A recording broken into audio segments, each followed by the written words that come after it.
देखो यार, अगर आप एक कोडी रोड्स के फैन हो, उनकी स्टोरी लाइन को फिनिश करते हुए देखना चाहते हो, तो यहीं पर रुक जाओ भैया, यहीं पर थम जाओ। क्योंकि सोर्सेज के मुताबिक अब ट्रिपल एच को ऐसा लगने लगा है कि ना ही कोडी रोड्स को इस साल रेसलमेनिया में मेन इवेंट करना चाहिए और ना ही उन्हें कोई स्टोरी फिनिश करनी चाहिए, क्योंकि उसके बाद तो उनके पास कुछ करने को बचेगा ही नहीं। होगा ही क्या उनके पास WWE में कुछ भी करने को। वैसे ये न्यूज यार मैं आपको पहले भी काफी टाइम से देता आ रहा था कि WWE एक अलग ही रास्ता चूज कर रही है कोडी रोड्स के लिए। बट अगर वो रास्ता ये वाला है तो बहुत बुरा रास्ता है भैया। कोडी रोड्स इस साल भी अपनी स्टोरी का गाना गाते रहेंगे, लेकिन कुछ खत्म नहीं कर पाएंगे। लेकिन आपको गाना गाने की जरूरत नहीं है, आपको बस इस वीडियो को लाइक करना है, शेयर करना है और वीडियो को लास्ट तक पूरा देखना है, इस इंट्रो के बाद भी। एंड नाउ आप देख रहे हैं रेसलमैनिक्स एंड सब्सक्राइब करना तो बनता है। तो रॉयल रंबल बस आने ही वाला है, लेकिन आपको क्या लगा? इसका मतलब ये है कि WWE रेसलमेनिया को भूल गई है, उस पर ध्यान नहीं देगी? अरे भैया ऐसा कुछ नहीं है, बल्कि WWE ने तो बहुत आगे का सोच रखा है सर जी। इसलिए रेसलमेनिया 40 का इनिशियल हाल अब हमारे सामने आ चुका है और देखो वो कुछ इस तरह है। बेली को उनका मोमेंटम मिलेगा और वो बनेंगे रॉयल रंबल की विनर इस साल वुमेन्स की तरफ से। गंतर एक बार फिर से रॉयल रंबल को डोमिनेट करते हुए नजर आएंगे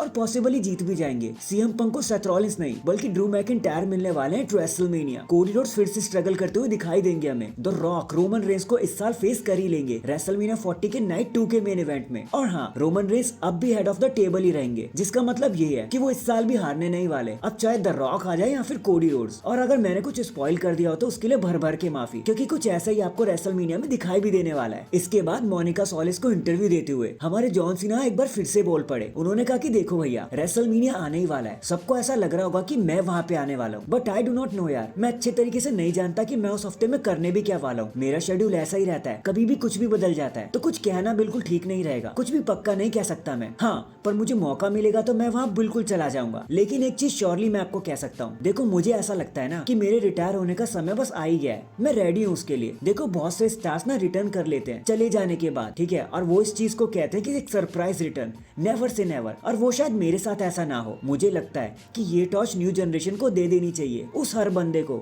जो हर दिन वहाँ पर परफॉर्म करता है। हमारा क्या यार, हम तो पार्ट टाइमर रह चुके हैं। और हाँ, रही बात रिटायर होने की कि मैं किस टाइम पर रिटायर होऊंगा, तो मुझे ऐसा लगता है कि 50 साल आने तक मैं रिटायर हो ही जाऊंगा। वैसे बहुत खूब सी ना बात तो आपने बिल्कुल पते की बोली, लेकिन अभी तो आपकी एज सिर्फ 47 ईयर है। तो क्या हम इसको ये इशारा समझ लें कि एटलीस्ट कुछ साल तक तो आप हमें सी नेशन और सी नेशन को मजबूत बनाते हुए नजर आ ही जाओगे। हु नोज यार, जैसा कि आपने खुद कह दिया, नेवर से नेवर, तो हम तो आपको एक्सपेक्ट करते ही रहेंगे, चाहे आप कुछ भी कह लो। नेक्स्ट, आज हर स्टार अपने आप को बनाने में लगा हुआ है। बहुत सारे नाम इस साल ऐसे आ गए हैं यार कि उनका कॉन्ट्रैक्ट खत्म होने वाला है, शायद वो चले जाएंगे। बहुतों को WWE रिसाइन भी कर लेगी, लेकिन उनमें से एक नाम ऐसा है जो कुछ अलग ही खिचड़ी पका रहा है, और वो नाम है ड्रू मैकिंटायर का। देखते ही देखते रेसलमेनिया 40 भी आने वाला है और तभी उनका कॉन्ट्रैक्ट एक्सपायर भी होगा। अभी बात तो ये है कि वो रिसाइन करने का नाम ही नहीं ले रहे भाई। ट्रिपल एच को कितना समझाना पड़ेगा मैकिंटायर को। रेसलमेनिया 40 के तुरंत बाद इमीडिएटली उन पे 90 डेज नॉन कम्पीट क्लॉज भी लगने लग जाएगा, जिसके बाद वो एक फ्री एजेंट बन जाएंगे। अब लेट्स सी यार उनका मन क्या है, मुझे समझ नहीं आ रहा। अभी तक तो वो कॉन्ट्रैक्ट साइन करने का नाम ले ही नहीं रहे। बाकी तो भगवान ही मालिक है ड्रू, आपका जहां मन करे आप वहां चले जाओ भाई, खुश रहो बस आप। इन दी एंड रेसलमेनिया 40 फिलाडेल्फिया पेंसिल्वेनिया में होने वाला है, और हम ये भी जानते हैं कि उससे सिर्फ एक रात पहले हॉल ऑफ फेम सेरेमनी भी होती है। एंड उसका पहला हॉल ऑफ फेमर,